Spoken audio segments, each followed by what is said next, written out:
and he started shaking a little bit. And then his first thing he said, why didn't I talk to him? And how can I confront him on something so serious in the presence of other people? Hey beautiful people, how you are doing today? It's your girl Destiny here and welcome to my channel. How you are doing? Hope you guys are doing great. So this video is the part 2 video of the woman that took her husband to prison, that sent her husband to prison by reporting her husband for SAing her niece and her adopted daughter. And she went on to do the part 1. Go check out the part 1 so you get full context of what it is. So in this video, we're going to continue because from where we stopped from the part 1 was where she went to pick up her husband after she has filed a police case against him for SAing her niece and adopted daughter. And this is a situation where the entire family knew exactly what the husband was doing, but everybody was talking about her behind her back and not to tell her until now. And I didn't speak a lot about how people sweep things under the carpet, especially family. I didn't talk about it, which I'm going to get into in this video. But let's go check out the remaining part of our story because this is also a blind reaction. I haven't seen this video, so it's a blind reaction. We're going to experience this together. So yeah, let's go check it out and then we'll talk more. So now, that family then arrived. When they arrived, and now it's a matter of now trying to break the news. Hey, how do you break such devastating news? When we arrived there, and hardly 10 minutes, they then arrived. When they arrived, and then they ring the bell, and then he then says, oh, we have some visitors. I said, yeah, it's their family, they are coming. I just invited them. And then he says, oh, then we opened for them, they came.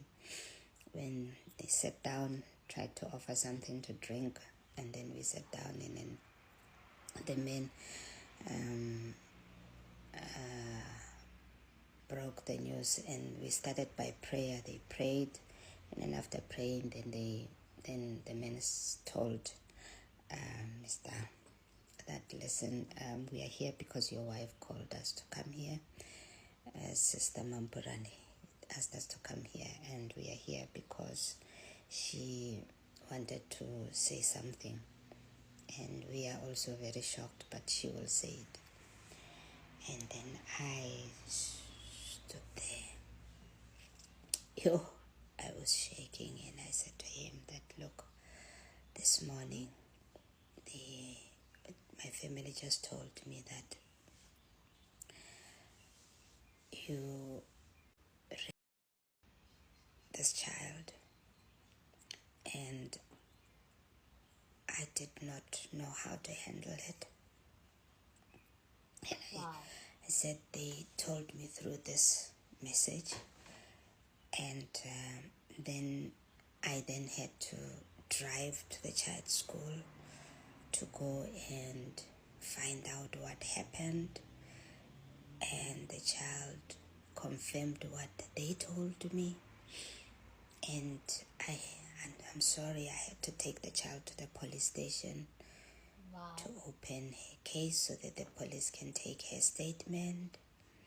And then I went back to the house in Johannesburg, and they also told me that you were constantly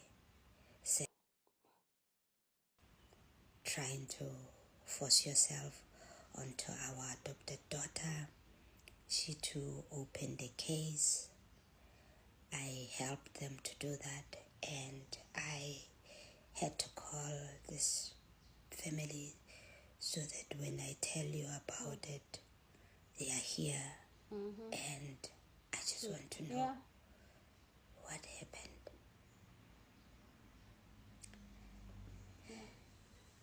And I was really looking at him to see, I was trying to read his face, and his body language.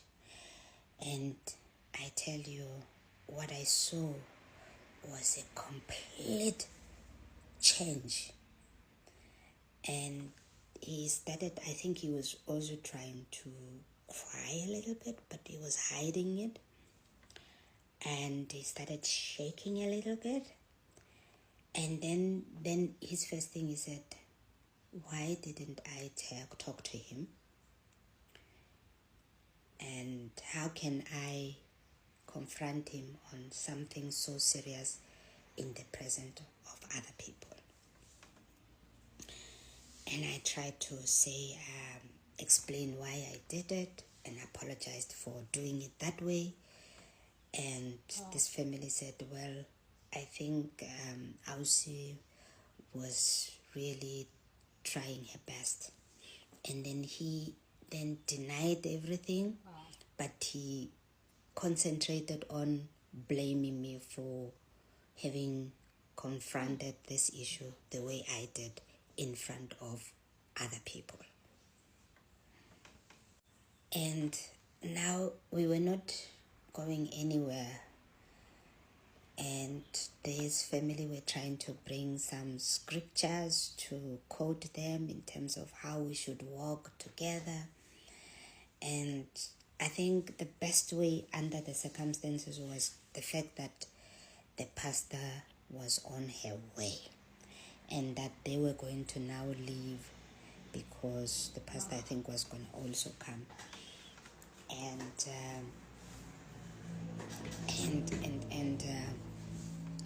I think it was very clumsy, and it was because I was like, look, just tell us what happened, because I don't think these children can just fabricate this accusation, these allegations. What happened? You know?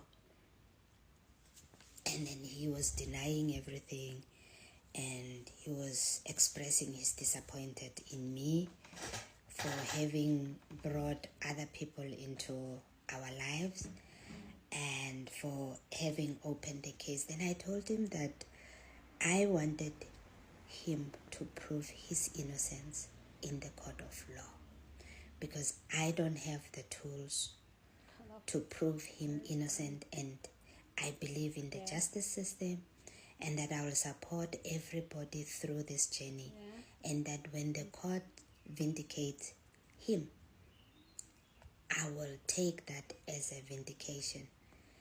And should he be found guilty, I will take that guilt verdict as a vindication of the children, and that is what I wanted.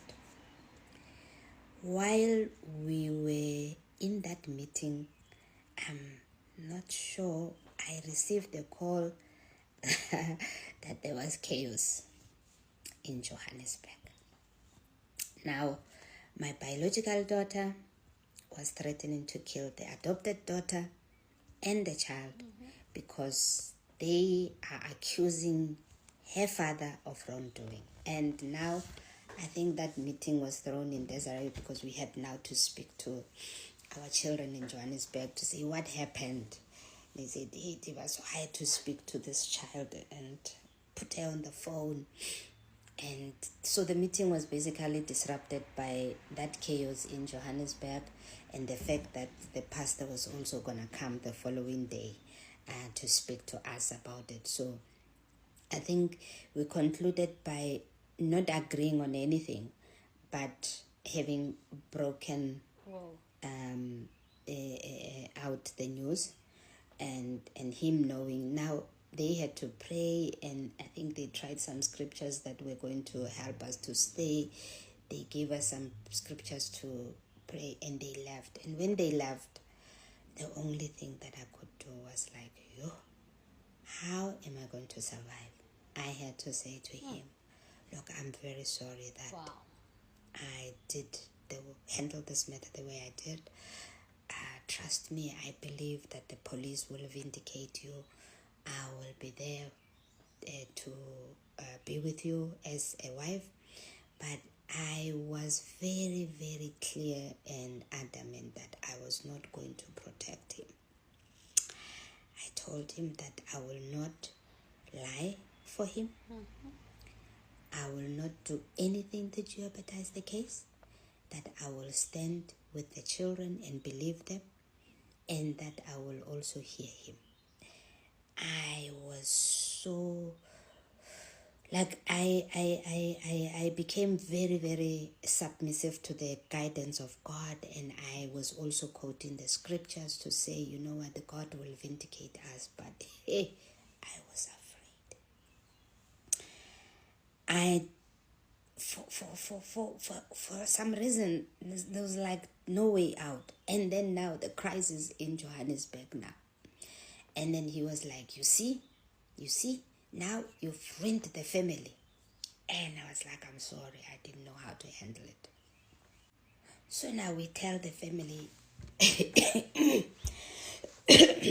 over the phone. I speak to my daughter to say, listen, baby girl, don't do what you're trying to do because it will put you into trouble. Listen, this allegation, the police will verify if it's true, and then as a family we'll come back together. And now they were talking about how this adopted child has come into their lives, and this my sister's child have come into their lives, have taken everything that belongs to them, and now that they are well off, they are better off because she was just about to graduate. They are now have been raised well. Now they want to turn against us. You see, you who looks after so many children. Hey. I now, what I was reading was that because the father was grooming the adopted child and this other one, and he spent a lot of time with them, giving them attention and taking them to shops, buying them things, and he was actually neglecting his own biological daughter because she is very strong, she's very assertive. That one you can't play with. So these ones are very vulnerable, they are very timid, and they are very submissive. So because of how he is, so he was prying on these ones. The adopted daughter, if she was going to speak about what was happening to her, I think he was threatening her. So she was very fragile. And this other one, so whatever he was doing to them in the grooming process, I think my daughter was very jealous of that attention. And as a result, she was now portraying that. She was now taking it out on them with that anger. Now, the question I asked myself is that, but I told my daughter-in-law, keep this private. Don't tell anybody. Because the police were going to conduct an investigation. They were going to tell me what was going to happen. In fact, what I was expecting to happen was that once the police are ready, they will then call us as a family, and then they will break whatever findings they have and whatever steps they were going to take. That it was not time yet to tell anybody. Why it leaked, who told who, I have no idea. But my suspicion is that because she was very close to my daughter, and I think, and they did not really like my adopted daughter that much, and I think she betrayed my trust, and she then told them.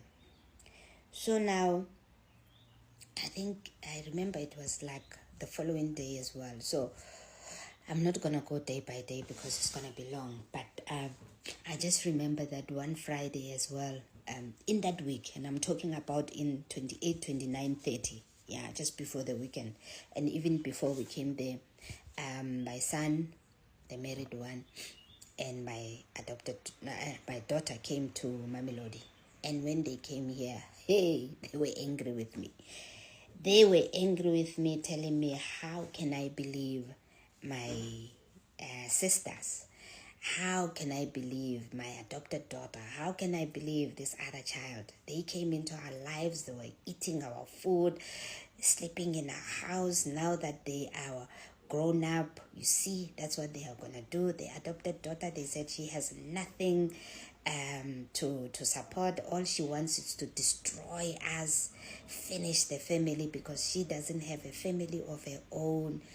And my daughter-in-law or knows a lot about what she was doing, and they were saying a lot of things. And I looked at these children. When they were talking, all I was saying, God, forgive them, for they do not know what they are doing. Don't account this to them. Forgive them. Their father was like very happy that they are on his side against me. Yeah. So now, okay. So that basically, those few days of November, the last days of November, were characterized by upheavals. Really, it was just a roller coaster. We were okay, not okay. I was trying to really get the truth out of my husband, while the police were also conducting their own investigations. So now, the whole of November and December and January, I think the police were conducting some investigations. As a family, we were just managing. I had to ask my adopted daughter that she kind of ran away from home and go and live with a friend because it was not safe. And now, I don't know if the father was pretending, but he had now turned against her, and he was now talking about how this child is selfish, and aligning himself with the narrative of the other children. My other kids who did not like her, they said she disowned them. She did tell them that she's not their blood relative, and she doesn't have siblings who are them. Her siblings are elsewhere. So this child, we adopted her from my husband's aunt who had passed on, and she was the only child of that aunt. And I just felt that because I had 3 children, 2 boys and 1 girl, that I'll bring her and I'll have 2 girls and 2 boys. But I've just came to realize through this whole case that they were never together. They just were just living together, because I was trying to make sure that whoever is in the house, I really gave my heart to people who lived with me. I provide for them, I look after them, and I wanted to make sure that children who are not biologically mine do not feel out of place. Maybe I compromised my attention to my children, and for that I really apologize. I thought that I was providing a very safe home, happy home, and it looks like I did not really do a good job. So for that I pray that my children can find it in their hearts to forgive me. And we had really a full house. I mean, we had, I know that this house would have 12 people or 15 at some point. Those who know this house, they know that this was a happy house. I tried by all means to accommodate, but sometimes we do that at the detriment of our own biological children, and when they grow, they end up hating us for that. But I'm sorry. And at least during the time that we were together as a family, I pray that you never lacked anything. But anyway, so that being the case, so the family now had to exist or continue like that. So we spent November, December, January, a very depleted family. And then, now, Sergeant Baker, the Mamelodi police officer, towards the end of January, he tells me that, look, they have investigated and they will be doing an arrest. And I'm now scared, and I'm like, oh, how is this going to happen, Sergeant? He says, no, we are not going to cause chaos. We will then go and fetch him at his work. And I said, do you want me to tell him? He said, but no, you are the one who opened the case. I'm just telling you. I said, okay, fine. I kept quiet. What was was I supposed to do? The police were doing their work, and I was happy about the work that they were doing. So how I wanted to continue on how I was victimized. The victimization came from many angles, but in the main, the victimization that I endured from those who were supporting him, and him in particular as well. This man, the case, as I said, I opened the case on the 28th of November 2018, and they later on transferred the case to Mamelodi Police Station. I actually think that was like a divine intervention. Imagine JB Police Station with the corruption and the malfunctioning of the police station. So I think it was really a blessing that we were staying in Mamelodi. So they transferred the case to Mamelodi Police Station, and Sergeant Baka was the one who received the docket, and then he's the one who contacted me and told me that he is the investigating officer for that case. And then he was arrested at the Mamelodi local police station, and then the case was being heard at the regional court, which is in Mamelodi. I think after 2 appearances, which were purely really just administrative, because the prosecution was not yet ready with the docket. They were still compiling and collecting information. So they were not ready. So the postponements were based on that, because the defense wanted the docket. They are entitled to the content of the docket. So the prosecution could not give them the docket until everything was completed. So those initial appearances were basically administrative like that. So now when we went there, he was being represented by this young fellow. And later on, we were told that the case was transferred to the magistrate court in Pretoria in town. Now, I was then accused of manipulating the transfer of the case to the magistrate court. And that the lawyer, I think they fired the lawyer because they thought that the lawyer was talking to me. And I don't know who he is. I never really spoke to him about anything except when we were talking about bail. So some of these decisions that he was making and things he was saying, I then realized that, you know what, who the did I marry? Who is this man? I continued now to analyze him, to find out who he is. And that man is a mystery. My ex-husband is a mystery. I've never seen somebody who is so together. Quiet, friendly, kind, but there was a dark side of him, and I am the only one who I think know that side. Some people know it because sometimes when he reacts aggressively, you can actually see that this person is releasing some emotions that he has been keeping inside for a very, very long time. So he bottled everything up. But that man, you will bet with him that he's the most kindest, nicest, honest, faithful. You can say all these beautiful attributes. He fits them. A wolf in a sheep's skin. He played that role so beautifully. I was analyzing him, and I said, I need to understand who this person is, because clearly I don't know him.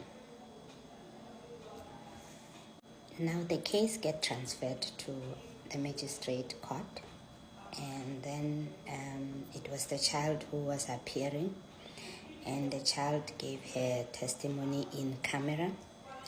and her sister too, who also made allegations that my husband also tried to violate her, but she did not open a case. And we could have opened many cases, but it was very complicated because to get the people to accept that they should go and open the case, and about incidents that took long, and yeah, it was just really, it was messy. It was very messy. So we did not open a case for the sister because she then was going to be a witness. But eventually she ended up not being a witness because the prosecution said there is enough evidence that the state have. And that evidence was 90% made out of the child's testimony. This child, God bless her life, the most kindest, loving child, smart, very, very smart, intelligent. She was able to appear in camera, and every time when she appeared, I was told that everything was fine. The child was very confident, even though she was breaking down. She would cry because of how traumatic the incident was. That incident was very traumatic. That incident was very traumatic. This man raped this child. He was sitting on the chair, took her, turned her, performed anal sex on her, turned her, performed the doggy style on her. She was crying, told him to stop. He never did. She was bleeding.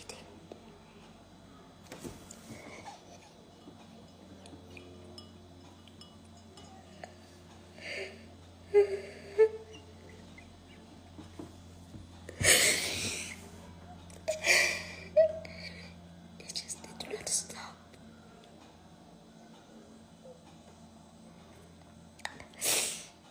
We hear this in court.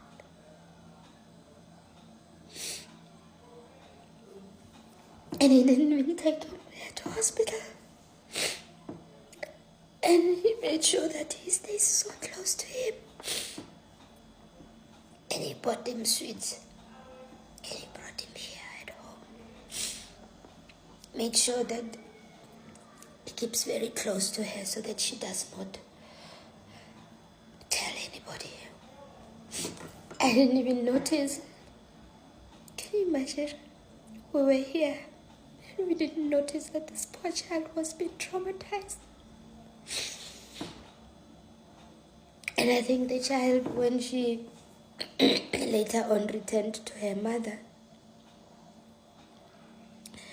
that is when she told the mother what had happened. But I was here.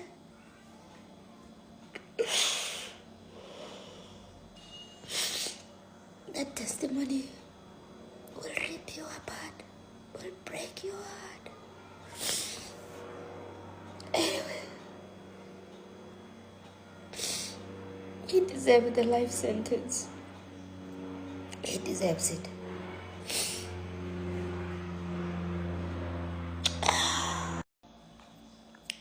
And now, this is not what I heard when I was in court.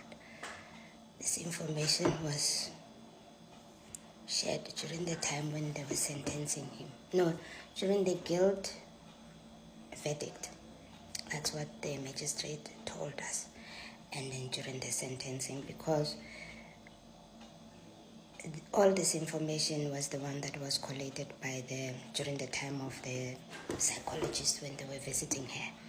So, and when she was giving her testimony, we were not allowed because I'm also a witness. So you can only get to hear that during the sentencing. and then during the guilt verdict. And so, but that is what this child had to go through, narrating all this horrendous event. Every appearance, they were asking her the same questions. So you can imagine when I said to you that when you open a case of this nature, you need to be strong. And as a family, you need to be strong for each other. Now, I was really supporting him, supporting her, making sure that as families we are really together, we're supporting each other. And I kept on giving her assurance that I'm here for you. And we're trying to make sure that there's psychosocial support for her, even though that was a bit of a challenge because at some point they were saying she should come. How do you go there? Very far from the services, but we were trying by all means to support. I kept on talking to her, telling her how much I love her, telling her how much I believe in her, telling her how much I'm here for her, telling her how strong she is and that she needs to just hang in there because I am here. So that is how we are managing as siblings. Me, and in particular me and my younger sister who comes immediately after me, we are really holding hands. And my other sisters, her mother has got a challenge. Her life has just deteriorated. She's so incapacitated that she could not even give evidence in court. So she's not part of this court case. She's just there. We just report to her. So every time when we appeared in court, I will then call her and tell her how it went. I still tell her how much I love her and how I wish she could change her life because she's drinking non-stop. She's basically given herself into alcoholism, and it's not good for the children, it's not good for us, but that's what we have. And maybe this is an opportunity for me now to say, if anybody can help, is the psychosocial support for this little girl, and maybe to get their mother to be conscripted to an institution where she can be kept and paid for. Maybe there's hope. So that would be what if I was to plead for support, this is what I would maybe ask for. But otherwise, I'll just soldier on and I will try and I'll get counseling now that I don't have to be afraid that my mental state will be a subject of court, and I will do that. So yeah, it's been hard. Okay, now I wanted to then share with you what I recall and what I remembered about the 19th of November 2017. The 19th of November 2017 is the date that this child said, "Papa."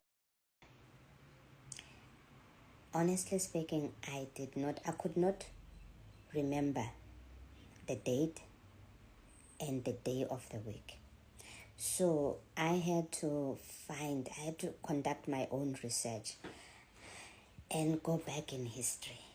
And the only thing that I confirmed was that yes, he did sometimes and most times go to shops, to places with children, and including this child. And I know that that could have happened, and I believe it because he used to do that all the time. He will take children He'll go and buy them things. I'll be in the house, young girls, all of that. One of the things my family also observed about him is that he was always in the company of women, and he was always very happy to be in the company of young girls. He would take them to movies, he would take them to the shops, and I think that is how he was actually identifying and targeting his victims.